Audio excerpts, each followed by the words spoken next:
talk more about the dynamic with elders' wives, Yeah. and in particular, the lead pastor's wife. Our former multimedia director, Kendra, was recently at a gathering for seminary friends, and she said that basically all the pastors' wives were in tears because of how lonely and challenging friendships have been. Yeah. You both of you have quite a bit of ministry experience. You've probably encountered this dynamic in seasons with your own wives, but certainly in the lives of other elders and their wives. What wisdom would you commend into the tricky dynamics of a pastor's wife friendship?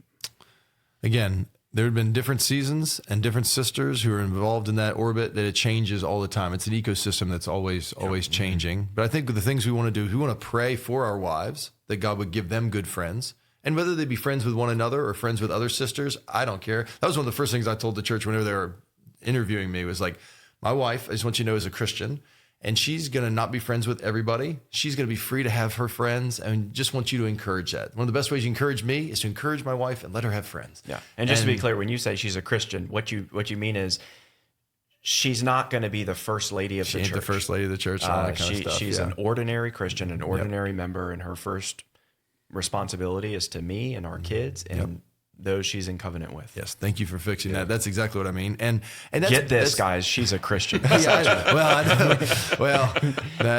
so but that's had good ripple effects, because that sets the tone for the culture. Is that not everybody can be friends with everybody in the same way, and we want to praise God when He's doing good things in other people's lives. I do think if there's ways that we can encourage sisters who have a desire for and bandwidth for cultivating that, to provide avenues and opportunities. So, this one sister, she loves doing this. She does this for our intern wives. She does this for elders' wives. She just lets her think she loves doing it. So please, anything we can do, here's some money, here's some encouragement, anything you need, like, figure it out. Thank you. And provide those opportunities. And I think that's been good. I think also, we have an end of the year dinner where elders and their wives come, and we ask them to share if they're up for it. Not everybody has to, but like, the floor is open for both the brothers and the sisters to share things that have been encouraging. And it's so wonderful to hear some of the sisters talk about how one another and other people are blessed. And I think one of the common themes to this whole thing is you got to make time. Yeah.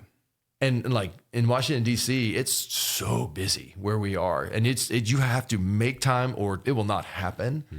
So I think part of building a culture is guarding time for those sorts of things. And again, I've said there's seasons we're doing it well and seasons we aren't.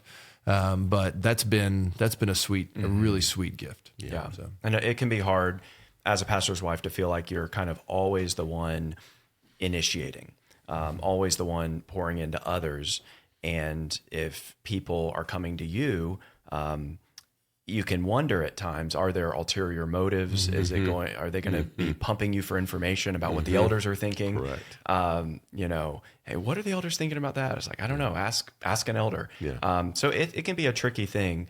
But what would you add? Well, one, to go back to the idea of the ministers being friends, I wanted all the ministers to be friends. I knew that I could not expect to have exactly the same kind of friendships between their wives as existed between them, because that's a different dynamic.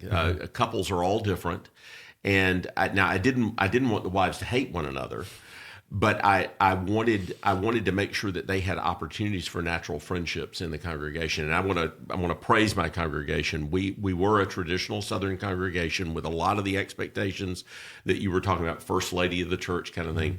Our people were great about not over prescribing what our pastors and their wife relationships would be like in the congregation. They gave a lot of freedom there, but there were challenges, and there were especially challenges for my wife. Anne had been on the church staff of two large Presbyterian churches, one in Alabama, one in Columbia. She knew what it was like to be a church staff member, and she had tons of relationships. She is the most gregarious person I know. She feeds off of relationships with people. Whereas if you told me you were going to drop me on a desert island with a copy of the Bible and Calvin's Institutes for the next 6 months and leave me some food and come back and see me later, I'd say, great. That would, she would hate Coke that. Zero with some limes. Coke Zero with some limes, a bonus, But she would want to drop her down in front of 3,000 people that she could relate to. That's what energizes her. But she had a really lonely experience at the church, partly because we had kids with pediatric immune deficiencies that kept.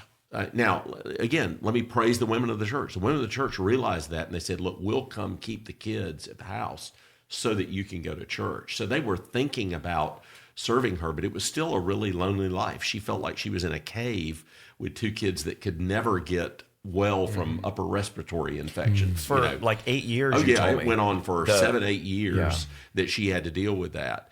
The pulpit committee actually asked, what is your role going to be as the first lady of the church? And she said, my job is to take care of your pastor and his children and to be a good Christian. Yep. And so she wasn't trying to get some formal role in the life of the congregation, although she was a good Christian educator and had a real heart for the local church. She loved local church life and ministry and had significant gifts, but she wanted to be a wife and a mother and a Christian in the congregation and not necessarily have some public role. And we the 2 previous senior ministers' wives were really, really gifted. One was really, really gifted in teaching and had started women's Bible studies that were drawing 600 or 700 women a week from all over the city.